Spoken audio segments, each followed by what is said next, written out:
Okay, hi everyone. Welcome to this amazing course for AWS Certified Solution Architect Associate course, which is SAAC02.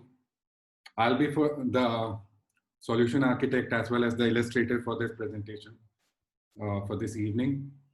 We are gonna cover a lot of stuff, so please stay tuned. What is cloud? Its basic different kinds, and their usages. We are going to prepare for the solution architect examination as well. It's going to be, a challenging certificate. So please mind when I just go ahead and give some kind of notation, or if I go ahead and say that mind it might come for the examinations and so on. What I would be basically requiring for you folks is just basic IT knowledge, which is a necessity. Like, how does the computer work and, what is internet and everything. We'll cover almost more than 30 AWS services, though there are a plethora of services, but we'll start from the 30 which are main important ones. Apart from launching even a rocket to the aerospace, you have services for that as well on AWS. So yeah, welcome. This is my particular candidature. Hi everyone, my name is Vijay Raghav. I've been working in the field of IT consultant, and for over 12 years now. I've been a solution architect, system designer, and illustrator. Right now, I have a own company which is Web Propellant Incorporation, which is based out of United States as well as India. I have been certified solution architect expert level in Microsoft Azure, and apart from that, I'm a solution expert associate on AWS. Proud to become the guest speaker for AWS Competency APN Program Summit, which was held in Dubai last year.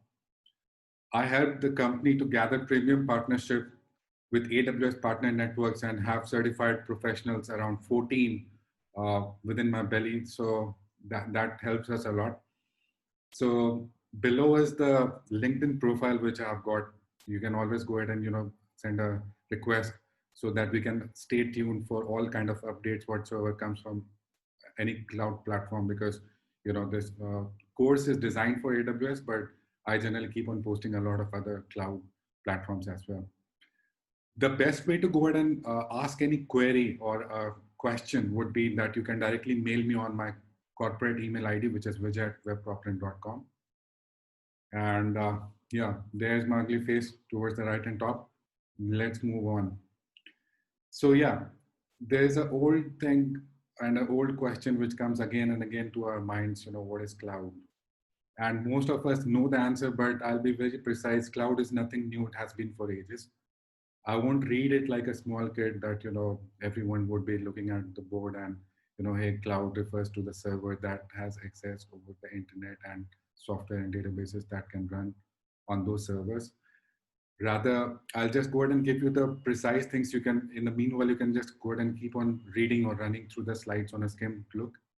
And whenever any architecture would come up towards your right-hand side or on the main slide, I'll try to go ahead and cover it in the best manner possible. So imagine any data center which has got a lot of servers and a lot of connections within it. So that's what cloud is, because there were like no diagram when we used to go ahead and do UML, if you guys are aware of. So we used to just represent internet with a cloud. So that's where the concept came in, that let's just go ahead and define cloud as a symbol for any kind of services or databases or EC2 instances or any kind of compute services which gets rendered. So cloud is nothing new, but it's a data center which is remotely hosted, and it could be public, private, and a lot of other stuff which is coming upcoming slides. So here is how it works. It works on the concept of virtualization. Virtualization allows you to go ahead and simulate a lot of other operating systems. It helps you simulate other physical computers and hardware components. So one machine can just go ahead and host, say, out several other machines, and it could just resemble like, you have like 16 machines, but you just have one NUMA architecture or something like that. So virtual machines, you must be aware of that there are various kind of virtual machines. VMware is one of the top primary who has their complete bread and butter based on these kind of compute. But yeah, virtual machines are just a kind of virtualization or simulation of the entire uh, operating system, or be it a data center, and then you can just go ahead and make it into multiple sets, and that gives you the power to harness the complete utility of the hardware which you have got onto your machine or bare metal. So these are the various types of cloud providers, and what you say that IaaS, PaaS, and SaaS. There's another one is FaaS, which is up in the upcoming slide. So if you have any doubts, you can just go ahead and ping me towards the right hand corner, and I'll just go ahead and address them over the. I would rather request you to be on mute. You can just go ahead and ping me if you have any doubt, or if I go slow, or if I go fast, you can just go ahead and let me know accordingly. So in the diagram, you can see that there are operating system, there are network storage, there are data management tools, there are cloud hosted applications, physical data centers. So here you go. So SaaS, software as a service, what we generally call as an acronym. Instead of using installation of applications, we use the cloud to go ahead and do the do. So SaaS is like renting a house where landlord maintains the house, but you go ahead and become a tenant, and you use the house in full stack. So for example, Slack, you must be using MailChimp and other services which are softwares, but they are rendered as services. Elsewise, what you need to do earlier was to go ahead and install these softwares onto your server, and then you can use these kind of softwares as as you want to go ahead and use these kind of applications. But right now, all of them, you just go ahead and host it on cloud and give a particular authentication, and then you can just go forward and use it. PaaS is platform as a service, wherein the entire platform is given as everything, right from internet connections to Route 53 to operating systems to infrastructure, development tools. Everything is given over a platform, and that is being rendered as a service.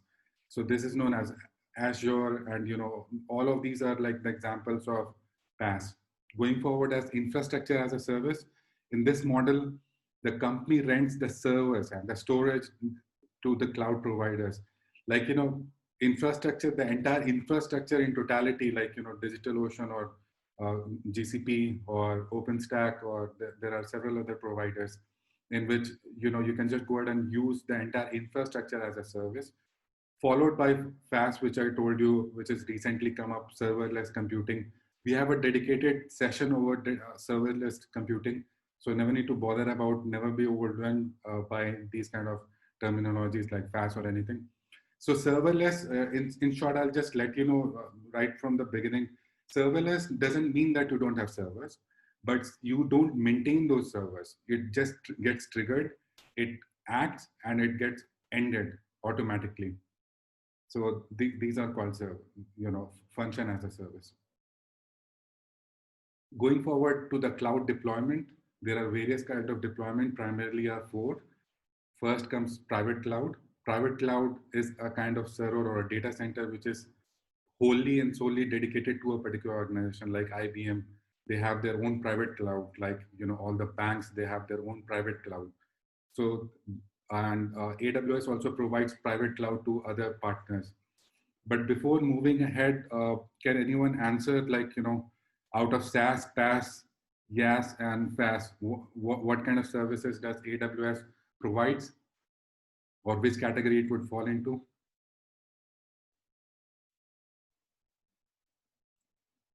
Okay.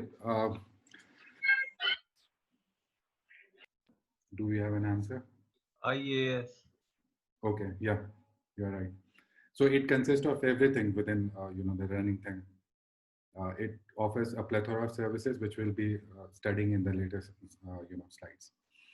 Public cloud, these are more like going ahead and, multi-tenancy model, in which you go ahead and host multiple things for multiple organizations. And, that you can have a private cloud, again, built in within a public cloud, rendered differently, which I'll explain in the upcoming courses.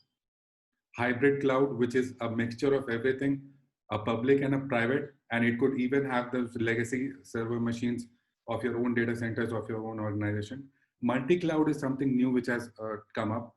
Uh, I won't read the definition, but I'll just go ahead and try to explain you quickly. Like Lambda function from AWS, and there are some storage functions which you want to use from Azure, and there are some kind of cognitive services which you again want to use from AWS, and again coming back to GCP, and you have something of your own. So if you mix everything, it becomes a multi-cloud infrastructure in which you can just go ahead and use some specific services from a dedicated vendor, or you can use your own. So any mix and match goes ahead with those kind of scenarios. So finally, this was the slide we must be waiting for. Now we begin the new journey towards AWS and how it works, and all those functionalities what we are going to cover. So yeah, Amazon Web Services, we call it AWS. It's a cloud provider. It has got plethora of things which you can see in the upcoming slides, as well as I'll be explaining in depth one by one to all those things which would help you become a solution architect. Or even if you don't become a solution architect, it would be good that any architectural formats which you go and study, or within your project, if there's any kind of architect who comes up and says that, well, hey, here you go, this is a fancy architecture, and you must be flamboyant or flabbergasted by the kind of usage of terms like HA proxy, or RabbitMQ, or these are like network load balancer, this is the heartbeat of this particular server. So I would ensure that by end of this particular course, you would be acquainted by most of those terminologies. Though it's very huge, I'll just show you in hands-on practices as well, that it's very huge to go ahead and understand and correlate everything. So I won't really recommend you to go ahead and by heart everything. You can just go ahead and understand the concepts behind everything, how cloud works.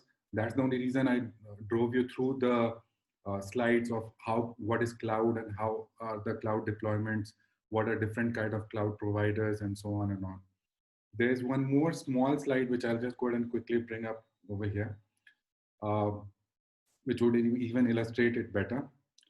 AWS has, in general, revolutionized the IT industry for a long time now, over a couple of decades now.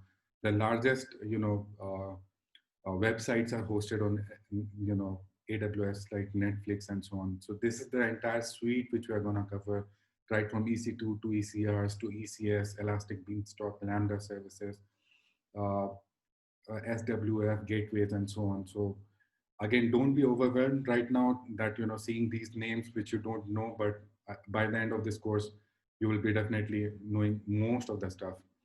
So yeah, I again welcome you to the first part of this particular fundamentals of AWS. So for this, I'll just go ahead and share my screen to Oprah now, so that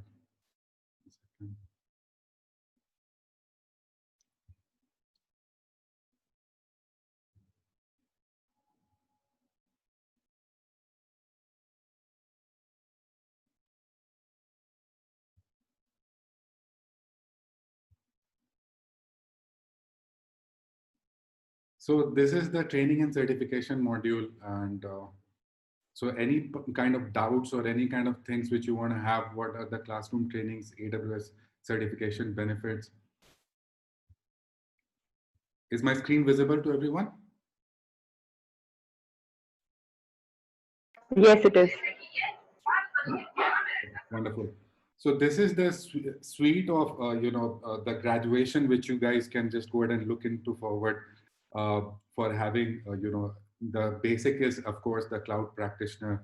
Then there are 3 tiers, actually. One is the developer, the other one is for operations, and the third one is for architecture.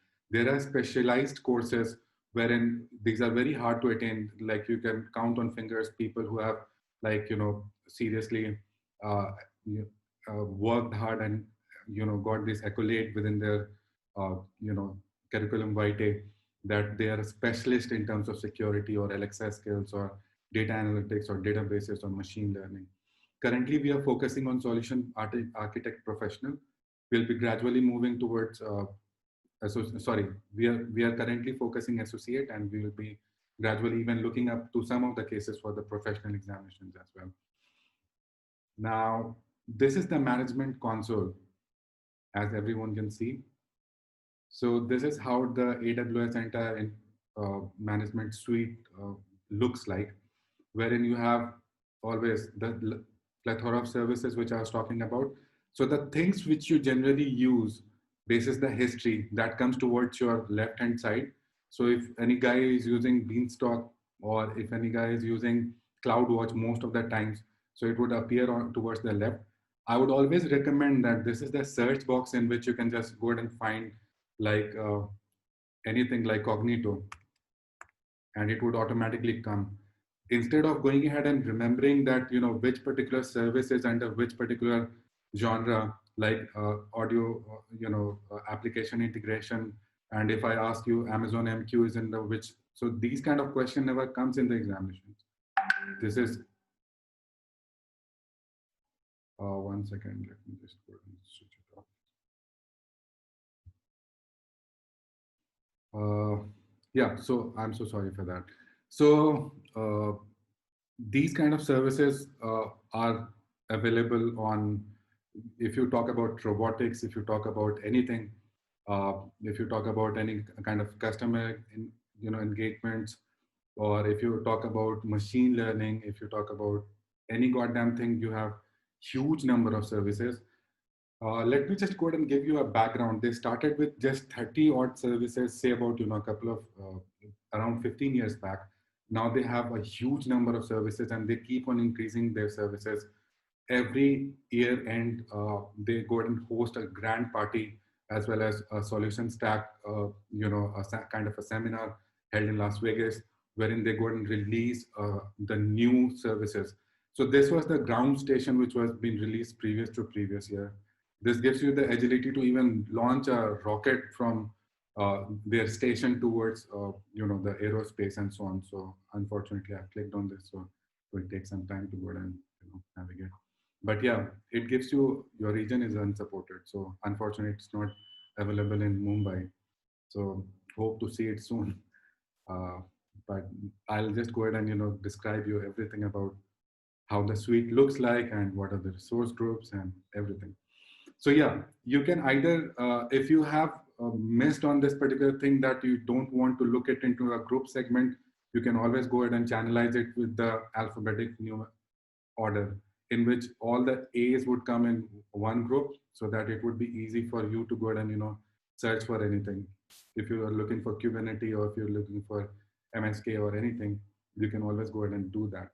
Now, towards the top part of the ribbon, you find another tab which comes as a resources group.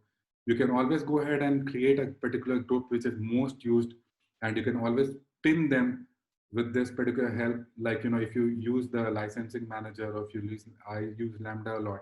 So I'll just go ahead and click it or drag it on the top. And for my particular console, this is my company WebPropLink. So for my particular IAM or my particular account, it would always show me on the top, because I never need to go ahead and drill down to this particular. I can just go ahead and see it on the top. And the worst part is to go ahead and unlock it. So you have to drag it back again. So this I was not knowing. While going ahead and practicing for the examination, I came to know that this is the way to go ahead and pin it up and pin it down. So here is the, on the top ribbon, you find the most important thing, which is regions. So these are the regions of globe where you have data centers, a cluster of data centers, which are called region. It can have, 2 or 3 or more availability zones, but you cannot exceed 6. But mind you, it should not be less than 2. So this is one of the examination tips, which I'm going to say that, these kind of questions generally comes, that what is the maximum limit of the data, availability zones, or AZ, what we call them. So we always prefer any region which is nearest to our, to our place. And for us, it's Mumbai. So I just hosted a couple of instances on Mumbai. But you can just go ahead and, if your client is based out of Europe, so you can just go ahead and, select Europe. If your client is in Middle East, you can always go ahead and select Middle East. And of course, if it's in United States, you have various other regions. So this is the support stuff wherein you have three different category of supports, which you can look forward for any kind of AWS thingy. If you are stuck with any kind of solutioning, or if your things are going for a toss, you can always go ahead and log on to the support section. There's a huge, I'm a deep edulator of the documentation, which they go ahead and provide. So I'll just open it in a new window rather than wasting time of browsing. And the training materials which they have, these are too good to go ahead and maneuver most of the time. And this is a complete guide which you can always go ahead and refer when you are trying to go ahead and take the examination, or whether you want to learn a particular specific thing like Cloud Map or CloudFront. So if you want to learn about CDNs, so everything is over here. So this is again a very resourceful thing which they go ahead and keep on updating. It even gives you a complete SDK and toolkit guides and tutorials to start a particular project, how to go ahead and run a project, which will just go ahead and do it from here, guide and reference APIs. So this is a very important thing. And it says sign up to the console, which I don't want to do. Yeah, hi Vijay, Aman this side. Yeah, fine. Sorry to interrupt.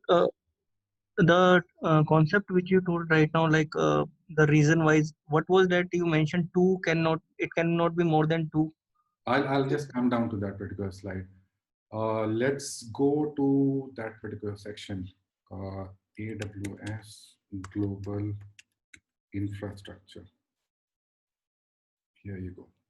So I'll just go ahead and explain in details. Okay, I'm not a robot. I think the cloud god is not happy with me today. So crosswalk.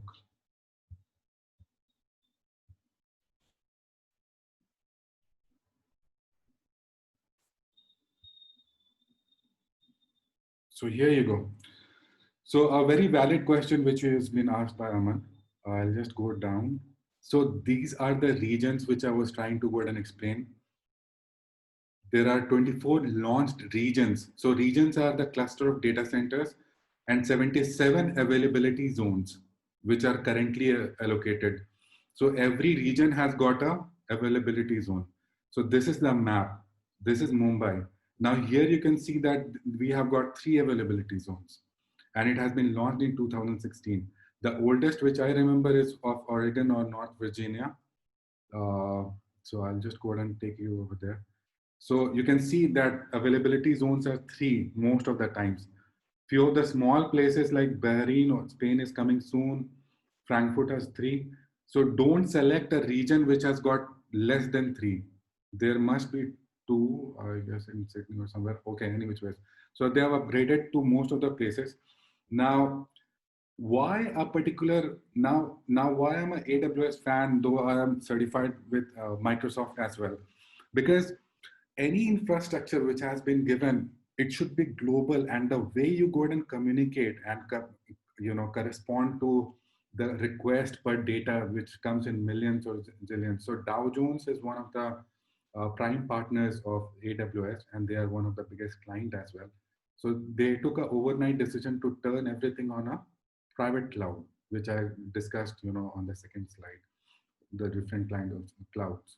So what happens is the connection between these two and the geo redundancy.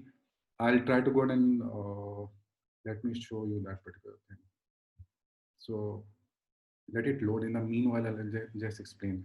So the intra-connectivity of everything, like if you try to go to North Virginia and try to expand it over here, I'll show you real time how it happens. So you see, these are the availability zones, which I bet you that no one would go ahead and try to be so descriptive while explaining up stuff. So these are the availability zones within Canada. These are the availability zones which are this is GovCloud. So United States of America has taken one complete center of Ohio, which is dedicated for their federal purposes, and that's not for general purposes. So this could be one of the questions as well, that where on earth is, like, there are two places like Azure. After looking at AWS, they have started it in France. Recently, they have given the entire French, economy as well as the government. So coming back to the topic, I'll just go and explain that later. These are the availability zones which are showing up in blue, as you can see over here as well. And these are the entire region.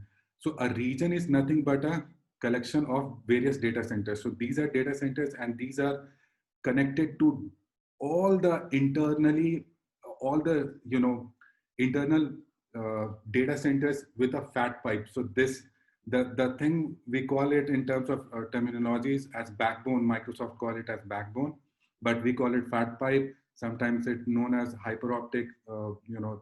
So these are traveling from every cross and corner of the globe to, I'll just zoom it out, to almost all the corners of the earth. So you guys are aware about the concept of CDN or edges. Yes. Okay. So content delivery networks, or now I'm coming back to one of the very core important topic, which even comes in the examination, which is to go ahead and what is geo redundancy. So imagine a situation wherein Sensex of India. I think a couple of people don't know about CDN, so Okay. someone pinged us in chat. I'll just go ahead and talk on CDN. So first, let me explain what is geo redundancy. So what happens is any particular area, like if I'm a big company like Infosys, and we got a contract of Bombay Stock Exchange that, hey, just go ahead and host everything over cloud, and make it very secure and redundant and all those jazz. So I took that particular contract and started working. I made a wonderful solution, and I deployed the entire thing on Mumbai.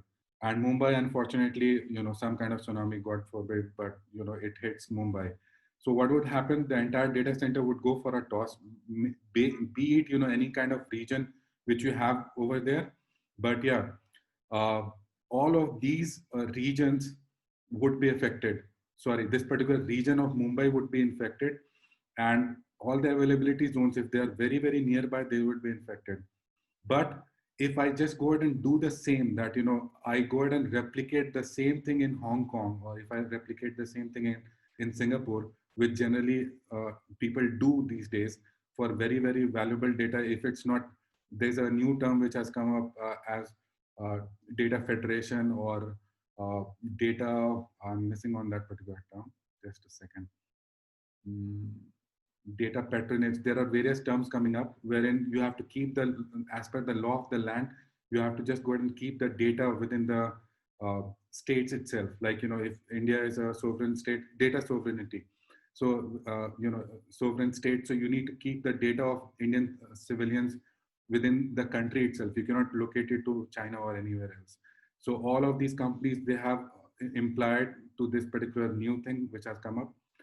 So once we go ahead and encrypt the data, and suppose if we keep it in Sydney and this particular data center goes for a toss, that entire thing would be replicated overnight to a new data center wherever we want, be it in Delhi or somewhere. So this is how it works. Now, how does the point of presence, or how does the CDN works? I'll just go ahead and explain you. I have launched a similar kind of an website of Amazon, and I recently came up with a lot of bulk on Diwali, wherein I have to just go ahead and render various kind of sellable things on the website, and as soon as the clock ticks 12 midnight and the sale goes boom, so this entire bulk of people would go ahead and clash onto one server. So earlier the architecture was so loosely coupled that only one server used to go ahead and share the data or render the data to the end users. But now what is happening is we go ahead and define various endpoints, like you can see it over here. there are 4 pink dots, and these work as cloud fronts, or these work as the concept wherein everything is cascaded to other servers as well. And these servers are being connected, intra-connected very with, again, thick fat pipes, or backbones, and they are very they have a very strong caching mechanism, in which the entire product, whichever I'm uploading at point server A, would be immediately replicated to point server B. So imagine we're in Mumbai on Diwali night. If there is a bulk of 10 million people in Mumbai and 5 million people in Delhi, so all the 5 million people would be routed towards the Delhi data center, not to the Mumbai data center. So that would just go ahead and reduce the stress on the server and reduce the bulk on the server for going ahead and giving the optimal performance. And this is how the CDN works. So geo-redundancy is nothing, but geo-redundancy is to go ahead and replicate your data to certain other data centers, so that if there's a climatic catastrophe or a natural catastrophe, your data and your valuable components would be absolutely safe if even tsunami hits your. So these are the concepts which really, Jeff Bezos was looking long time back, and he started building up this particular network. And you can see the network right now. So these are not virtual lines; these are actually active lines, of which goes under tunnel.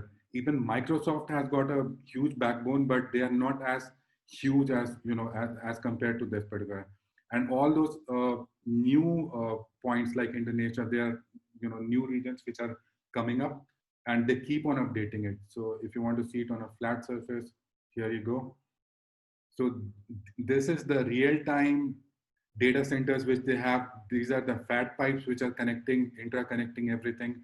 And this is how the entire infrastructure works.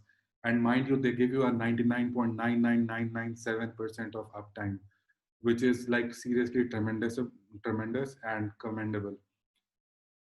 Coming back to the global infrastructure, local. Vijay, Yeah. Vijay, what is this availability zones? Like it was showing 3, na? So availability zones, as a beginner, I don't know.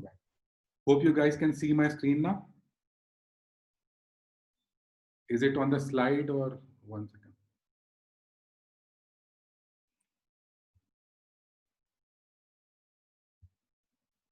One second, I'll just go ahead and explain it via slide now.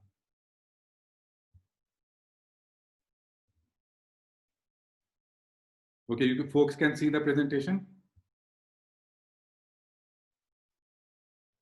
Yes. Okay, wonderful. So here you go. So this is nothing but the drop down which we had, the availability zones, and this is the same map which has, and there's a link also for the global infrastructure which I was trying to go and explain. So a region is nothing but a collection of data centers. Name could be something which is very esoteric towards the country, like East, West, and so on. Number 1, number 2, Asia Pacific, so on, which is in Sydney, and so on. In the next slide, I'll try to go ahead and explain what is. So every region has got availability zones. So availability zones, you can think of a huge number of wireframes, sorry, servers, mainframes, and other kind of computers which are helping a data center to work. So if you talk about Sydney, it would have 3 availability zones, what we call AZ in short. And these availability zones are Southeast 2A, 2B, and 2C. Now, these are, the best part is that they are discrete data centers with redundant power supply, networking, and connectivity. What I mean is that the power supply, if, for example, Reliance is providing the power supply for Southeast 2A, it won't be providing it for Southeast 2C. If there is, for example, internet connectivity has been provided by Reliance again for 2A, so there would be for 2C, the connectivity of internet would be for a different vendor, like Airtel would be engaged in this particular thing, and 2C would be again with a different vendor. Why we are doing with different vendors? so that if they, for a failover mechanism, if anything goes for a toss, there are 3 availability zones which are always, and any goddamn thing which you do on AWS, any region, that automatically gets replicated to these 3. And there are provisions in which you can, for cost saving, you can stop this particular functionality. But most of the things which you go and do gets automatically replicated onto these 3 servers automatically. I mean the data sets, or if you want to go ahead and work on storage, or if you want to go ahead and work on compute, if one data center is down, immediately the other one is up and running and the third one is up and running. One of the very interesting question, I'll even come down to that, was like 2A, 2B, 2C. So no one selects 2C most of the time. It even comes in the exam, because now 2A, B, C are just a virtual numbers. It's not like it has been devised, and where are these data centers? No one knows them. So if you ask anyone, even from AWS, that, hey, do you know where's the data center for AWS in Mumbai? It must be in Pune, it must be in Kandivali, or it must be anywhere, in Kolhapur or Dimapur, wheresoever, entirely in Maharashtra. No one knows exactly where these data center. These are very confidential, and so that there couldn't be any kind of attacks or anything onto this. And these are all isolated and have a robust disaster recovery mechanism, and high bandwidth and low latency networks, which I was talking. So I hope now you can understand that these are 3 data centers collaborated into one region, showing up as one region of AWS, which is Mumbai, or which is Sydney. And one would be in Pune, one would be in Nasik, and the third one would be in Mumbai. So these, the proximity is even far. It's not like, you have it one in Kandivali and the other one is in, Bandra. So the distance matters and everything matters, so that, if anything hits, you have redundancy, in 2 formats. I hope you have understood, Aman. Yeah, Vijay. So means to say, like, availability zones means like these are the 3 data centers. Like if one fail, it will go to another backup kind of. Absolutely. Absolutely. So now, before going into IAM, let me just go back to that particular section.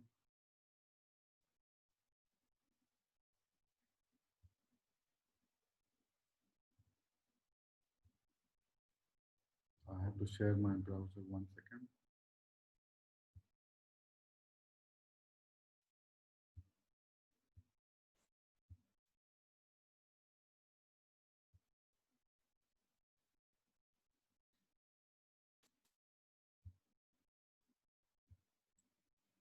Okay, now you guys are again back onto the browser. Any given point of time, if you don't understand anything, please let me know, like Aman did right now. So here are the level of services which are very much important for our examination, as well as for becoming a solution architect, or basically understanding any kind of architecture. So these are basically broken down into multiple things.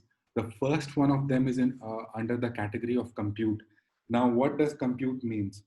Compute means anything which can be computable, or any server load which has directly to go and do with some kind of processing is known as compute. So EC2 is one of the most important topics for the exam, as well as something which is very must to know kind of thing for AWS solution architect. Going forward with Lightsail, Lambda, Batch, and Beanstalk and everything. So these are for storage. Again, when you come down for the storage part, where in S3 buckets you have FXX, glaciers. You won't find that over here. What do you say? Snowball, because Snowball is not a service; it's a hardware kind of a machine which has been sent. I've been privileged to go ahead and use Snowball as well. We'll come down to that as well. If you talk about databases, these are the huge number of databases which on which they go and thrive. The best is Aurora, which is their own. And coming down to migration and transfer. Now, why migration is important? Because there's a huge amount as well as need of cloud adoption into current market set. Most of the companies are moving towards cloud, either partial, complete. Again, that particular slide should come back of your brain, wherein I explained what is the various kind of deployments. Either it's a hybrid cloud, or it's a mixed cloud, or if it's a public cloud, or if it's a private cloud.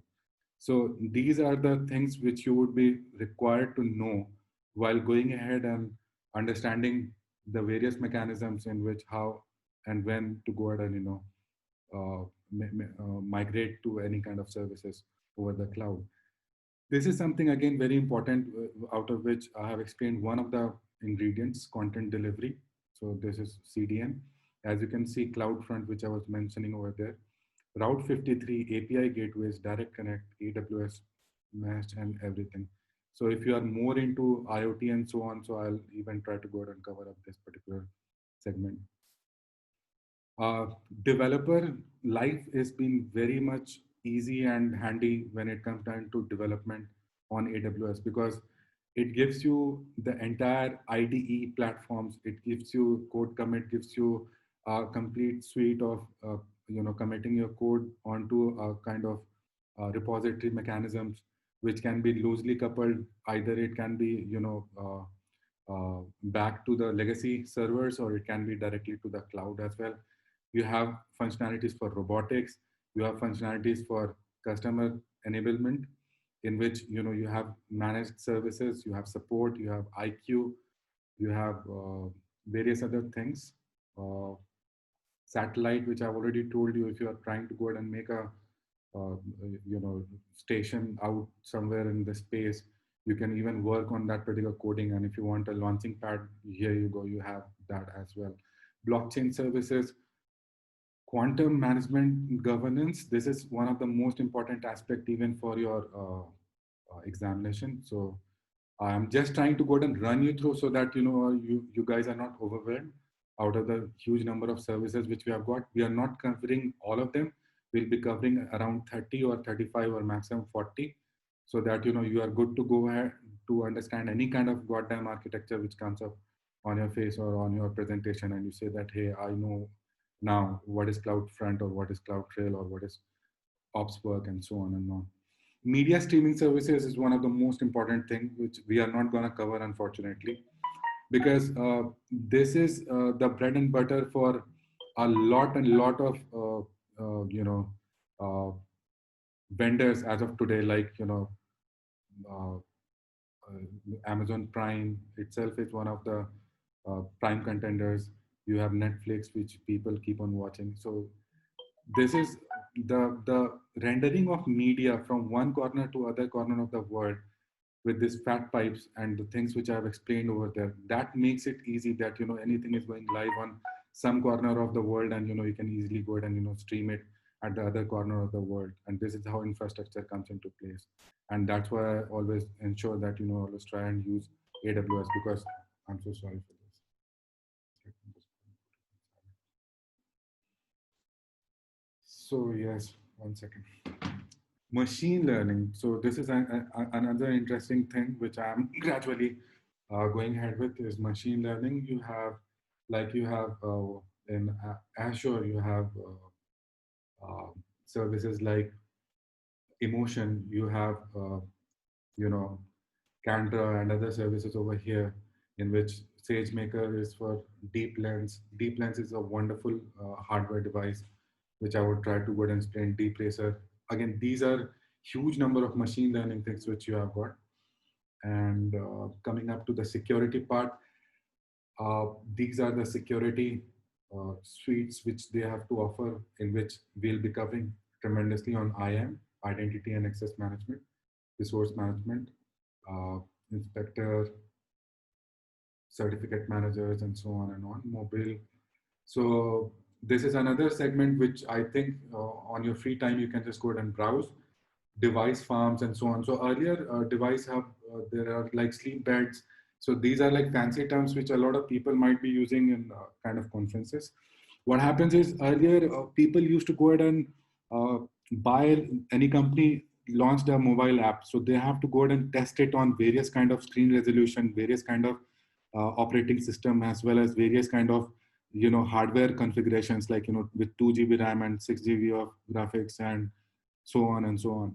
So right now things have been made very easy. That's why I say that the agility of any particular company to go ahead and be a startup or be even a giant company, to go ahead and invest in buying tablets, mobile phones, because I personally I have worked under a situation wherein we used to go ahead and buy everything from Delhi market, and we used to go ahead and get all those various screen resolution, various type of devices.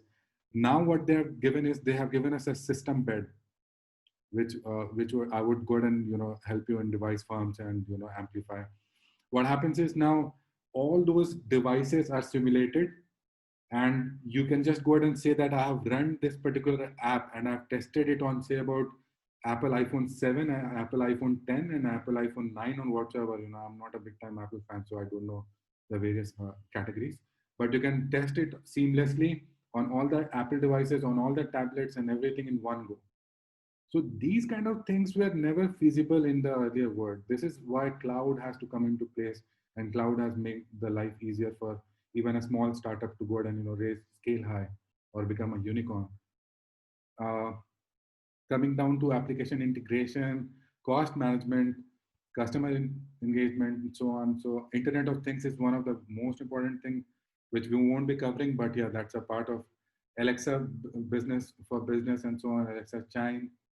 So these are the plethora of services, and always remember that this would be billing, since we are into the billing section, so it would be global. This is how it looks like in terms of account, and after that you guys have to go ahead and create on your own account one by one, so that we can go ahead and do hands-on while we are this is particular when you go ahead and buy AWS organization, what is the kind of account which you have. These are the billing services. So this is the US address which we have got. And this even gives you where exactly it's been enabled, what.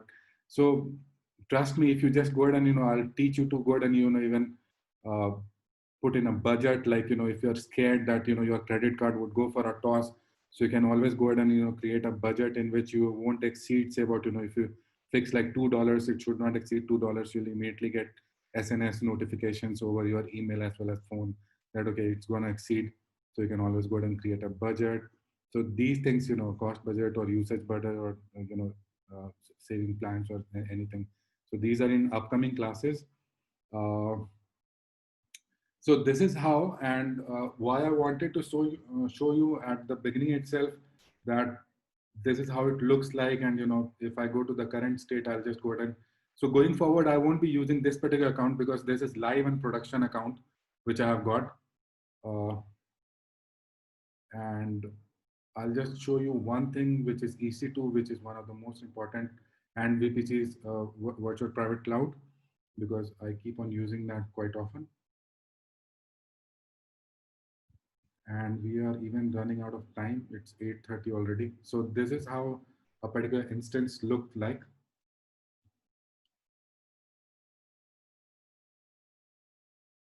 So this is one example wherein I have hosted one of the websites onto this.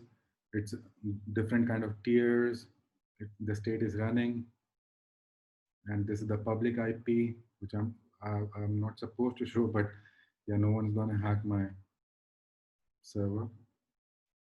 So these are the detailed kind of things, you have reserved instances. So all of these things are been, will be covered in the slides. So I'm going back to the slide section again. Give me one moment.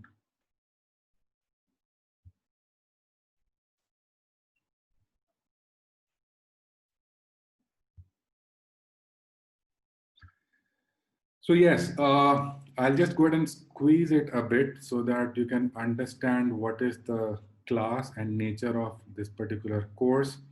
So you guys can see my screen, right? Can anyone say yes? The slides? Yes. Okay. Slides are visible. Okay, wonderful. So you can see the huge number of slides which we have to undergo one by one, which has got practice examinations as well and some kind of hands-on experiences. So it's in totality 677 slides, which we are going to cover, out of which I'll just show you something what you will be competent enough like end of the day. So this is what I want you guys to be like end of day.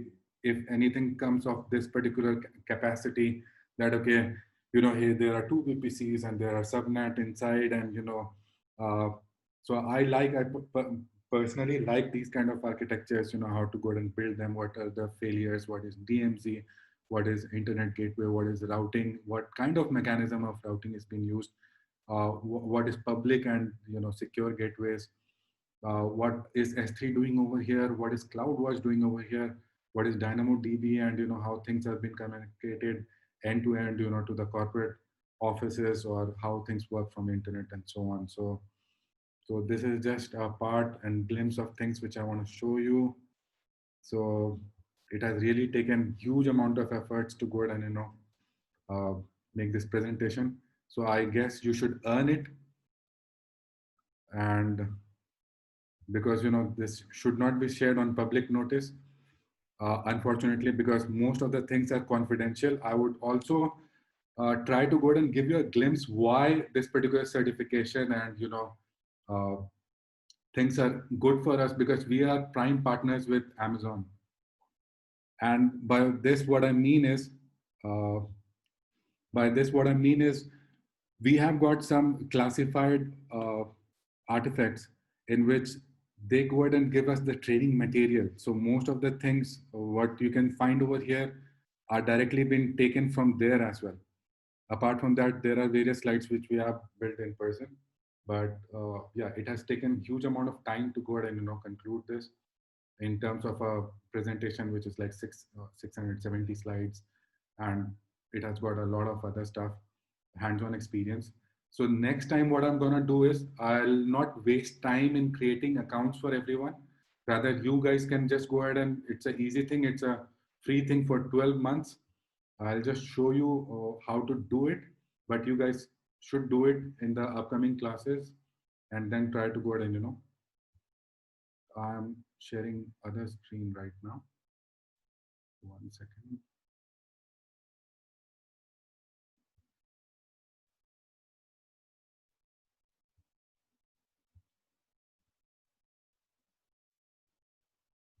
So it's known as AWS free tier. You guys can see my screen, right? You can see the browser. Okay, and nothing else?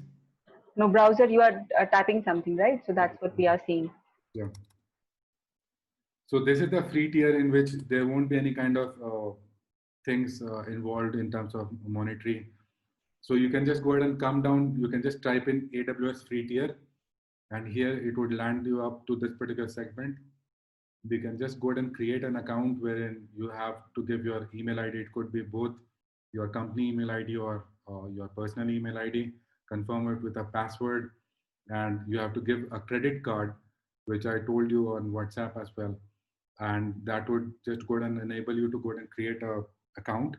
And it would also ask you for a phone number, because recently phone number is mandatory for AWS, wherein they'll personally confirm, because a lot of time some kind of unethical hackings, as well as, you know, Al-Qaeda and Mujahideen kind of things has happened onto the recent cloud segment, wherein people accounts were hacked, and that was used for malicious intents. So yeah, in the next session, I would seriously recommend that you guys should register yourself for the free account, and that would just deduct $1 or ₹1 from your account. No, nothing more than that. In my next session, I'm also going to teach you how to go ahead and fix a parameter which will never exceed that particular $5 benchmark if you don't want to waste money onto that. And if you have any doubts, please WhatsApp me, or don't WhatsApp me, write it down on a email. That would be more appreciable, because in that I can just go ahead and, you know, consider one-to-one relation and help you where exactly you are stuck. So I guess this is enough for the day. Let's call it a day. Thanks for your presence and giving me your time. Hope to see you next time. And the schedule is already uploaded onto the WhatsApp. So stay tuned and happy learning. Yeah, thanks. Vijay, one thing, like recording, how you are going to share? I'll share it on Google Drive. Okay, so And- we'll share our email ID. Yeah. Please share your email ID. It must be a Gmail, so that would be much more convenient for us. Apart from that, don't forget to go ahead and give your valuable feedbacks on a one-to-one basis, not on a group basis, but on to my personal WhatsApp. Okay. And one more thing, like timing for next class, how we gonna decide that? So you can see that both the US fellows, though they have paid for the course, but they must be sleeping, I guess. But so I don't know. I have to just go ahead and wake them up, and I think I have to retake that particular class, and I have to go ahead and set up an amicable time. What I think what I would suggest that you can probably start that late at night, like 9ish, because people in India will be working. Aman is not So 9. I'm very much happy because I'm a night rider kind of a person. So okay, so probably 7. Yeah, I mean, unke liye it's very early for them as of now. So But that it is. actually, like couple of us, like maybe Aman or for me also, it would be too late, just in case, That depends upon project, basically. So what is the Vijay, on a very friendly note, late night will not be a suitable time for me, as I have already discussed with you in one-to-one. So you need to decide this timing factor very seriously, because I don't want to like mishap these things, like they are saying this time and we are saying this time. So you have to